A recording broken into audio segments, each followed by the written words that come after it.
Aujourd'hui, nous allons parler de netteté acceptable en photographie de paysage et on en parle juste maintenant. Bonjour à toutes et à tous, mon nom est Eddie Kinol. Si vous débarquez pour la première fois sur ma chaîne YouTube, je vous souhaite la bienvenue. Ici, on parle de post-production traditionnelle et créative sur les logiciels de post-production et bien évidemment, vous l'aurez compris, on parle de photographie en règle générale. Et aujourd'hui, on va parler de netteté acceptable en photographie de paysage. Alors, cela fait suite aux récents événements que je vous ai mis sur la chaîne. Je vous ai parlé, souvenez-vous, de fiches gratuites que je vous ai distribuées bien évidemment.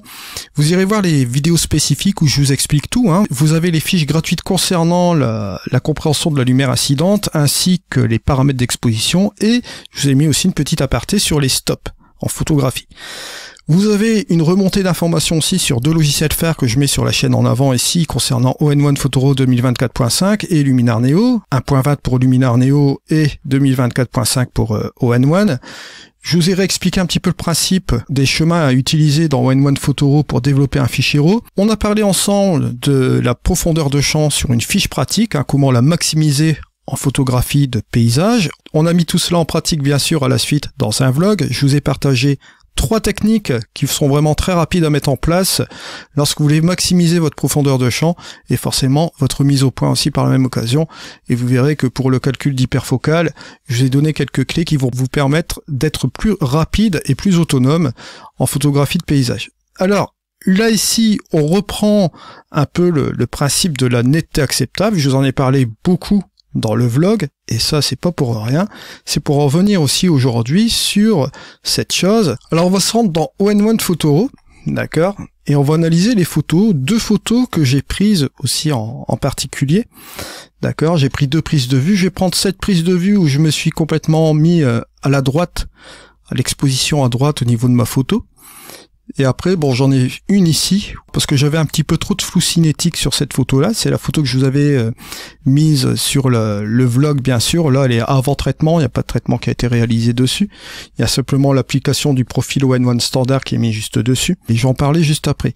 Je vais mettre en RAW linéaire, ce qui va me permettre d'avoir un profil un petit peu plus sombre et aussi dépourvu de contraste. Vous voyez que j'ai beaucoup de marge, il est parfait là, ce profil. Quand vous voyez ici au niveau de l'histogramme, vous voyez que vous avez de la marge ici, de la marge là, et vous avez aussi du terrain de manœuvre pour interagir avec cette photo. Alors l'analyse de cette photo, bien sûr, je peux pas vous afficher un fichier RAW, ça c'est impossible.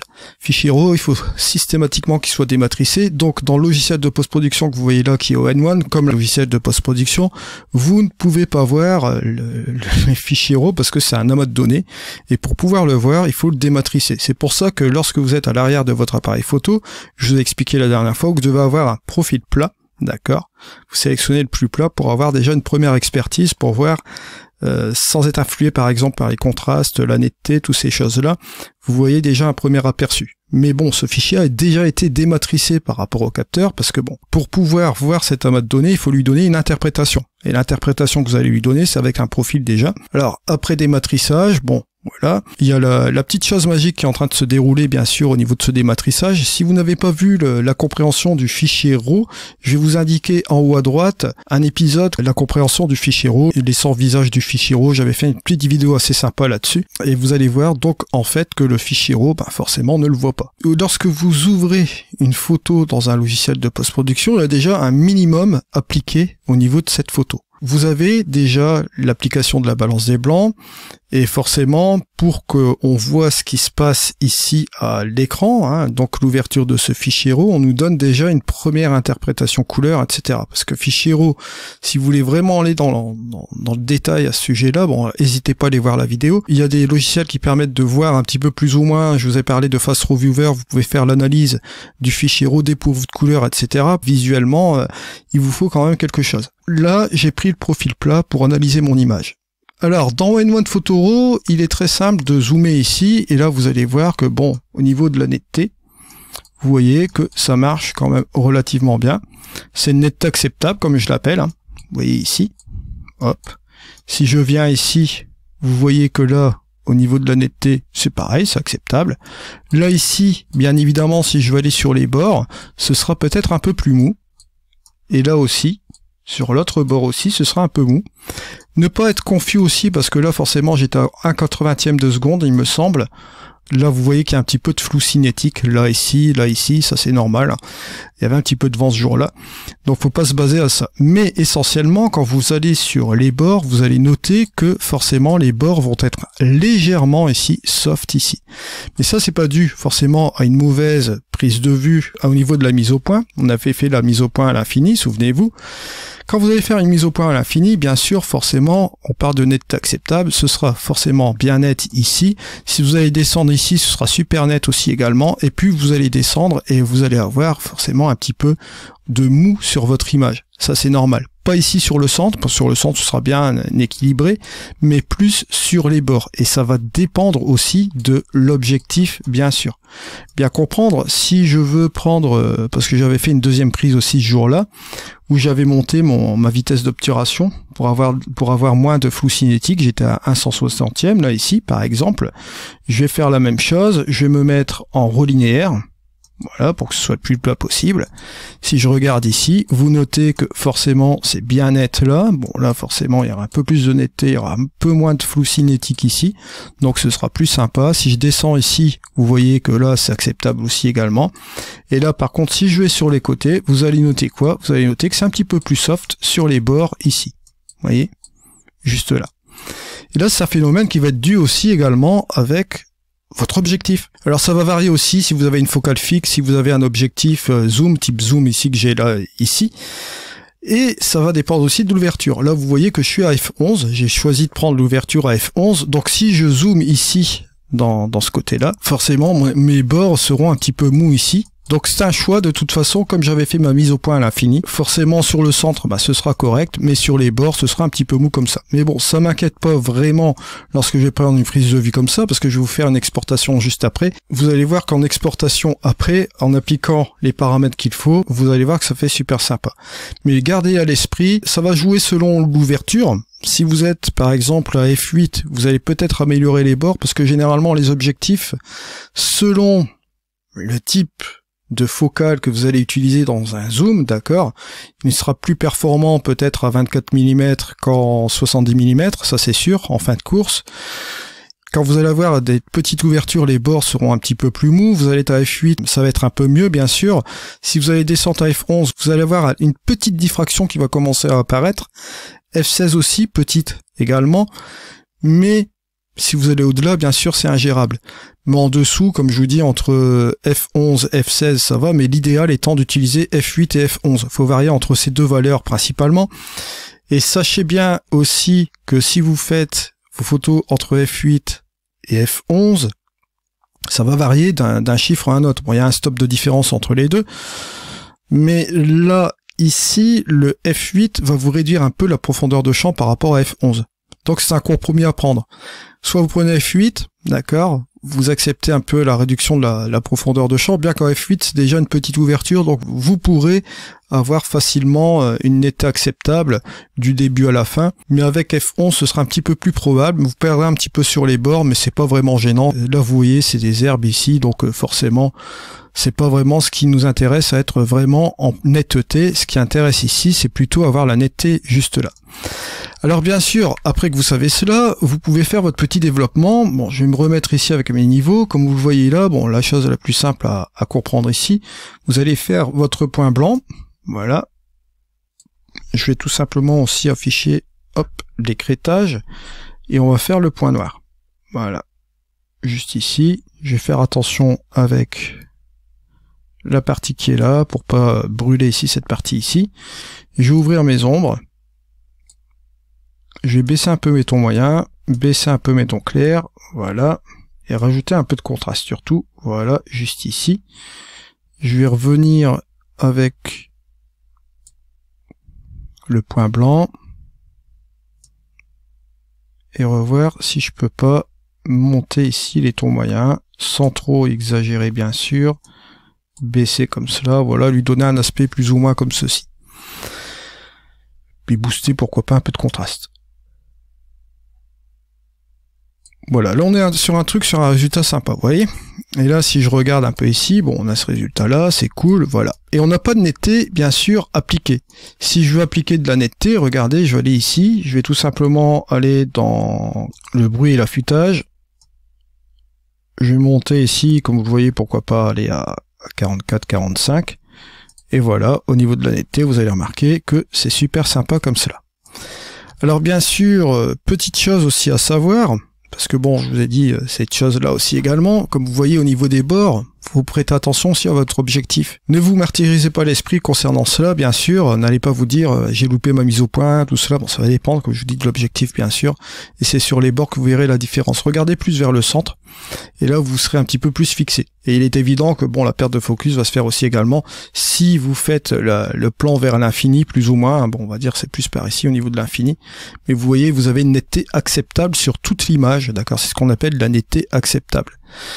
C'est ce qu'on va pouvoir délivrer le mieux avec une photo bien sûr sur une mise au point. Après vous avez la possibilité de faire du focus stacking si vous le voulez, mais bon pour ce type de photographie ici avec l'herbe sur les côtés, je vois pas la nécessité de le faire. Si vous avez de la roche, du détail ou bien quoi au départ au premier plan, là d'accord. Vous pouvez reculer aussi également d'un pas pour avoir plus de profondeur, il n'y a aucun problème là-dessus, mais ça va modifier votre cadrage aussi également. Alors là ici je vais vous montrer une petite fonctionnalité, je vais vous afficher le masque de focus, vous voyez juste ici. Et hop, voilà. Et vous voyez que ce masque de focus représente un peu la zone de netteté que vous avez dans votre image lorsque vous avez fait votre mise au point. D'accord, ça fait un petit peu le focus peaking que vous avez habituellement sur votre appareil photo. Bah là, vous le retrouvez forcément ici. Et là, si j'enlève l'affichage, hop, vous voyez que ça se situe là comme cela. Là maintenant ici forcément, bon, quand vous regardez, quand vous analysez l'image ici, voilà, j'ai appliqué une petite netteté. Ce que je vais faire une petite exportation pour que vous vous rendrez bien compte de la petite chose que je vous dis ici. Alors je vais faire une exportation en TIFF, d'accord. J'ai enlevé la netteté parce que je peux appliquer aussi une netteté en sortie. Ça c'est une éventualité. En plus bas, Screen Low c'est la plus basse des nettetés. Et on peut bien évidemment faire un réglage ici en manuel. Regardez, hop, si je viens ici, vous avez la possibilité de jouer avec un montant, le rayon de ce montant forcément, et vous avez un seuil de protection. Là, c'est pas ce que je vais faire ici maintenant. Je vais tout simplement exporter la photo telle qu'elle est là, d'accord, avec la netteté que j'ai faite en fichier RAW. Voilà, bon, c'est déjà exporté, ça va vite avec ON1 l'exportation. Là, je vais faire cela, clic droit, Open With, hop, voilà, hop, photo. Et voilà, ici, cette photo. Je vais mettre à 100%, tiens. Hop. Voilà, rien qu'avec la netteté sur le fichier RAW, vous voyez que le fichier, au niveau de sa netteté acceptable, forcément, ça marche super bien.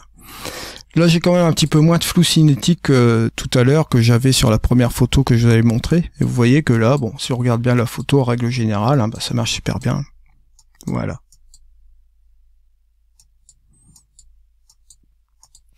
Maintenant, si je viens ici encore de nouveau dans ON1, ce que je peux faire aussi, c'est lui appliquer une netteté supplémentaire. Voilà, en exportation. Voilà. On va appliquer la netteté en Screen Low, d'accord. C'est la plus petite netteté qu'on puisse appliquer dans ON1 Photo RAW. On peut réduire le montant si on le souhaite. Si à 150 c'est trop, ben, vous pouvez le réduire aussi un peu. Vous voyez qu'on a un petit peu à un tiers, là, il me semble. On va le laisser par défaut comme cela, et on va exporter tout simplement la photo, hein.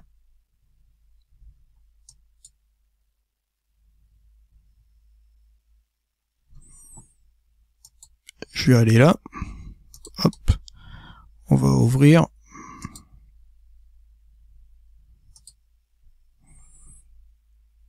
et là je vous allez mettre le truc à 100%, et là vous voyez qu'avec une application de netteté, bon c'est encore mieux quoi, d'accord. Là si vous la dézoomez, bon bah vous voyez la qualité de l'image quoi. Et ça, c'est après application, bien évidemment, quelques petits trucs au niveau des tonalités, ces choses-là. Donc, vous voyez, netteté acceptable. Lorsque vous allez même sur les bords ici, regardez, on va regarder cela tout de suite, hein, à 100%.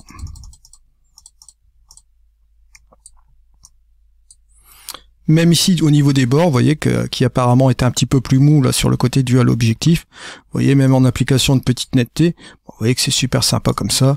On détecte vraiment pas tellement la petite différence ici. Bon, comme je vous l'ai dit, hein, c'est forcément, c'est pas gênant. Ce qui nous intéresse ici, c'est que le sujet principal, hein, au niveau de la cote ici, soit vraiment en netteté, qui a été mis à plus ou moins à l'infini. La netteté va descendre plus ou moins ici, d'accord. Là, ce sera toujours acceptable, hein, y a pas de problème du tout. Mais là, bon, forcément, sur les bords, bon, là, c'est notre histoire, c'est par rapport à l'objectif aussi, bien sûr.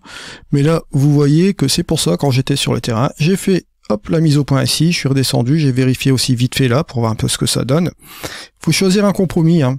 Si là c'est super net, et là que c'est pas assez net, vous essayez de basculer un petit peu pour que ce soit un peu plus net là, et regardez ce qui se passe là-bas, d'accord, si la netteté est relativement prolongée. C'est pas gênant que vous perdez un petit peu plus de netteté ici au départ, ça dépend ce que vous voulez faire, ou si vous voulez faire l'inverse, hein, que ce soit vraiment super net ici, et que la netteté soit un petit peu moins apparente ici sur ce côté, pourquoi pas. Après, il y a des astuces de post-production, bien sûr. Alors n'oubliez pas aussi également qu'en finalité, vous avez aussi un dernier paramètre aussi à prendre en jeu. Lorsque vous allez avoir l'affichage de votre fichier RAW ici, même si vous augmentez ici à 100%, pour voir vos détails, tous vos détails, à 100% de votre photo, parce que vous avez aussi des jeux d'instructions qui jouent au niveau des paramètres de votre logiciel de post-production.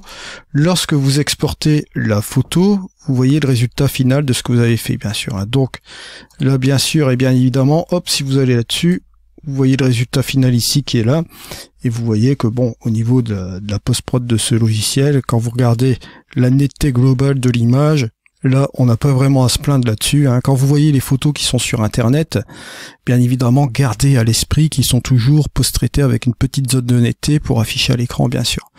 Il y a tous des petits paramètres qu'il faut prendre en compte lorsque vous faites de la photographie aussi de paysage. Et bien sûr, lorsqu'on vous parle de netteté acceptable, gardez bien à l'esprit que c'est une netteté complète ici de l'image. Forcément, en photographie de paysage, lorsque vous allez jouer sur une mise au point, forcément, vous allez devoir gérer vous-même, voir quelle partie de votre paysage vous voyez que ce soit plus en focus. Après, vous pouvez faire aussi du focus stacking, hein, du focus stacking avec 3 points sur votre photo. Si vraiment vous voulez aller au plus loin, vous pouvez faire une mise au point là, une mise au point là, et une mise au point ici sur le fond, pourquoi pas. Mais bon, franchement, en zone de netteté acceptable, quand vous avez ce type de photo en sortie là, voilà.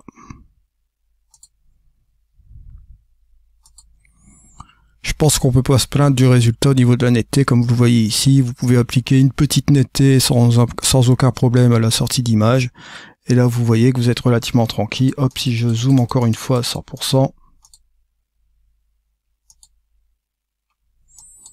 voyez que là, la netteté est largement suffisante pour une photo, surtout sur les bords. Regardez, même là, là et là. Voilà. On va se retrouver sur des prochains tutoriels, bien sûr. Moi, je vous remercie dans tous les cas de m'avoir suivi. On se retrouve dans une prochaine vidéo. C'était Eddy. Allez, au revoir.